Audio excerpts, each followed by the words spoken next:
And we are heading into a discussion at 9:45, but before that, where you can pose questions to any of the first speakers. But before we do that, we do need to hear from Patricia Herman. Dr. Herman is a senior behavioral scientist at the RAND Corporation.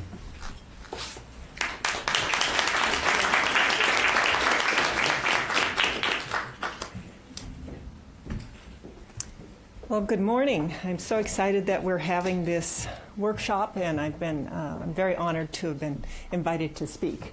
And this is my plan. I'm going to give you a quick overview of the basics of cost-effectiveness analysis, so we're all on the same page.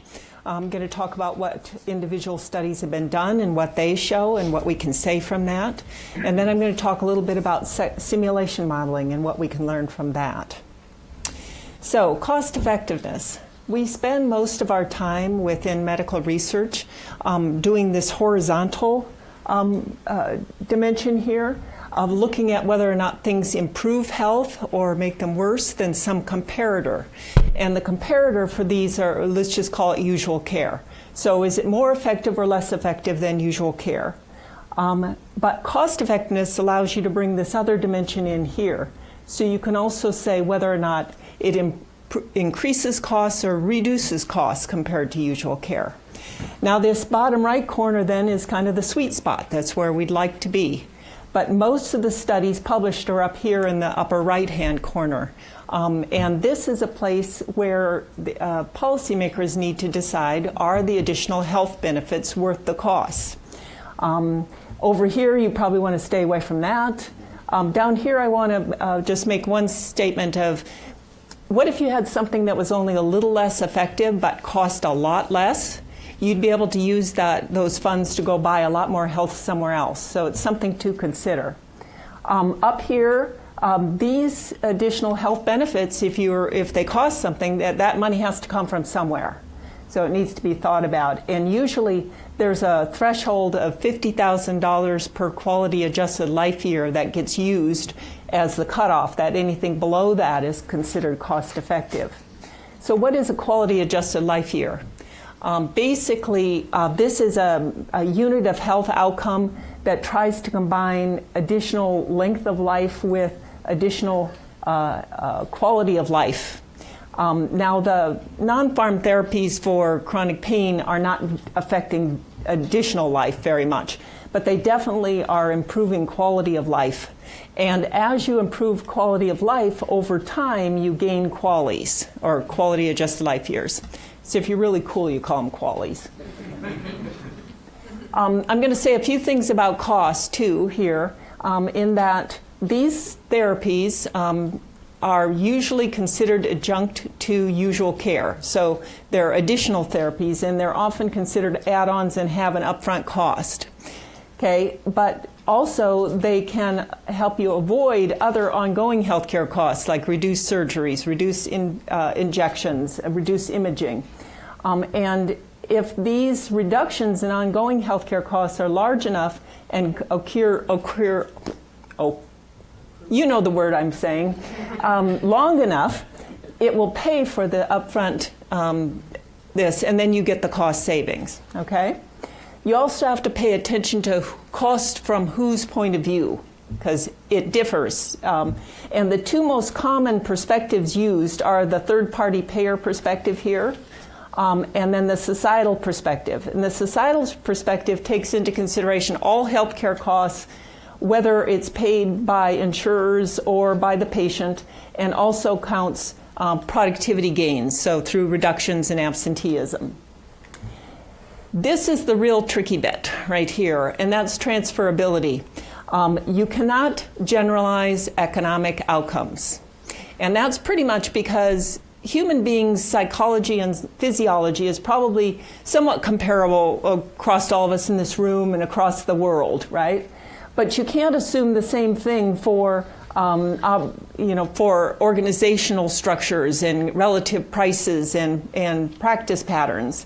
So you need to, the results of a cost effectiveness study is setting specific. It talks about what's happening in that setting.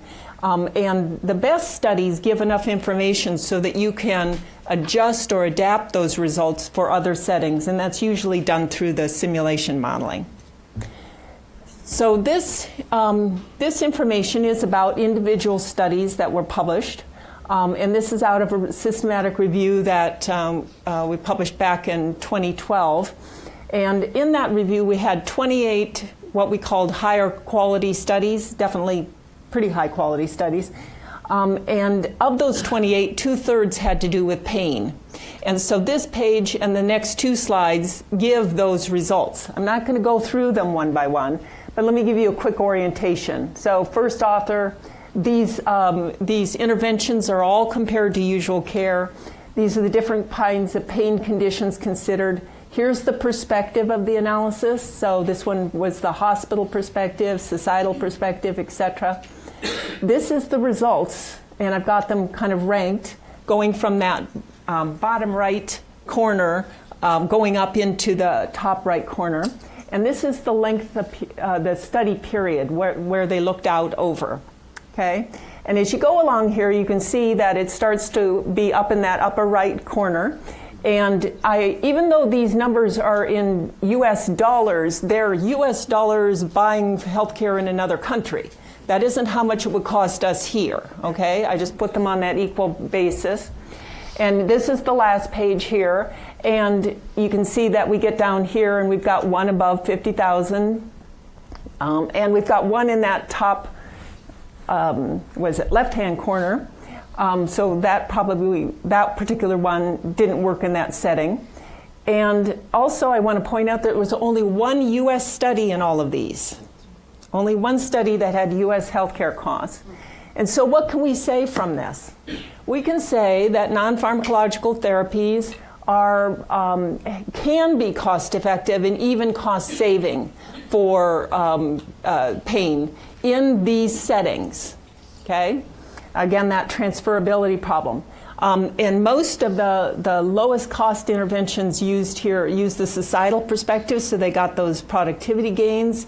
And I just want to make one quick comment about the German acupuncture studies, which are those 5 of them in that, and they only went out for 3 months. So they did not capture ongoing healthcare reductions, and those costs are probably overstated. So those were 2001 to 2010. I went looking again, this was not an official systematic review, but went looking for more, and again, one thing you can notice is there are more cost-saving studies been published, and even from the payer point of view here. And then we start to have them go up. The ones with the asterisks are in the US. And we've got like one study down here again above the 50,000. And now what can we say?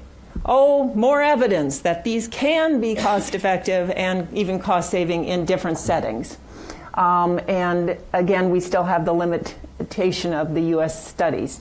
So what can we say now from models? There have been 2 Markov simulation models that have been done over the last few years. The first one here I'm going to talk about is from the Institute for Clinical and Economic Review. This was published back in November. They looked at cognitive and mind-body therapies for chronic low back pain.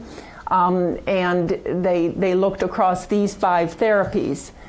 They used a Markov model, two health states basically, going from chronic pain to pain improved, which was a reduction of 30% or more in the Roland Morris. They did the perspective of the healthcare system, and these are their results. This one, they decided not enough evidence yet, but these 2 were designated as high value for the dollars just because they were below that 50,000 cutoff.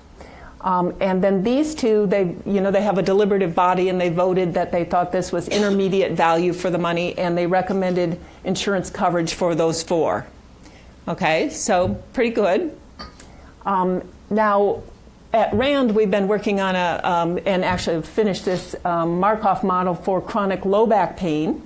We had 4 health states in this model, with this health state right here being defined from the National Pain Strategy holds out high impact chronic pain as being important, and that's where there's substantial reductions in work, social, and self-care activities, okay, once you have function limitations. These two health states are without the functional limitations, but with higher and lower pain, and then we have a healthy state. We went out 1 year, the other model went out 5. And then when you're in each one of the health states, you gather these things up.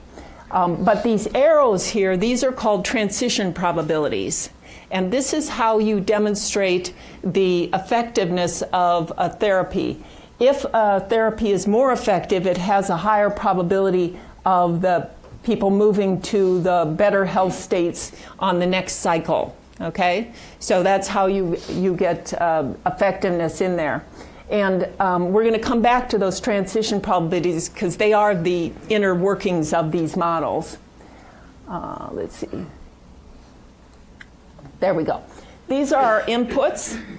Our healthcare costs are US-based. They come out of the Medical Expenditure Panel Survey. And so those are reasonable numbers for the US. These are productivity losses out of a US study. And then we've got also health-related quality of life utilities, and they go down. And this high-impact chronic pain group, their costs were statistically significantly higher than anyone else, and their health-related quality of life was worse. Okay? Now, if you throw all that together, this is what we get. Okay? Now, let me orient you here. The zero, yeah, you're kind of going, hell. The 0, 0 corner over here, that's that purple part. That's that bottom right corner. Okay? And then up here, there, that diagonal line right there, that's the $50,000 per quality cutoff. So anything below that is pretty much considered cost effective. Okay? Each one of these dots is an arm from an actual study. We did not combine across studies. We grabbed the largest studies. There are 17 arms here, and they come out of 14 studies that gave us their actual patient data. So we were able to calculate transition probabilities based on actual data from these studies. Let's see. I also want to point out that this is a probabilistic model, so there is uncertainty around each one of these dots. Okay, so there's a scatter behind each one, so you got to imagine that one, that part. This is all done from the societal perspective, so we have that productivity gain in there. Now, what if you took that out and just looked at it from a payer perspective? Okay, now you just have a lot more things that are fairly cost neutral. Okay? And then let's go back here to the societal perspective. Now, this is all typical chronic low back pain population. When we went across these actual data sets, the numbers of people who were low, moderate, or high impact chronic pain varied widely across these studies, which could be one reason, another reason why they're very different. And so within this model, we were able to put them all on an equal balance. So all of these started off with 25%, 35%, 40% across the low, moderate, and high impact chronic pain. Also, by one other, to something Roger mentioned, by keeping these as actually the individual study points, is you can go look at the protocol of each of these studies to get an idea maybe as to why one would be better than the other. Okay? Now I'm going to just expand the dimensions. That's the same graph, just stretching it out a little bit. And because we're modeling this, we can carve out the group that has high impact chronic pain and see what the results are there. So the big impacts, the big benefits come from addressing that group. Okay? Okay, I think that's all I'm going to say there. Oh, I'm yellow. Good. Okay. So, in summary, from the individual studies, those individual studies are very important. But again, do you want to say anything generalizable? You need to say that that is within that setting, that is cost effective or cost saving. Modeling lets us say a little bit more. It says that if we drive these models by effectiveness and use U.S. costs in it, and definitely from the societal perspective, you get more cost savings, but you get at least cost neutrality from the payer perspective. This is looking out over a year for everything, and all those studies but one had a full year's worth of data, so we weren't just making that up. And those with high impact chronic pain, function matters, as a number of people have been saying, and that's where the big impacts come from. You also would have noticed that a lot of those dots all clustered in one place there, and so there's a lot of similarity between those results.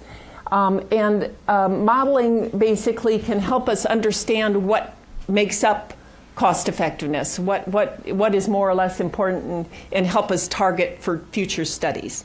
And I want to thank all the people who gave us data. Thank you. And our funders.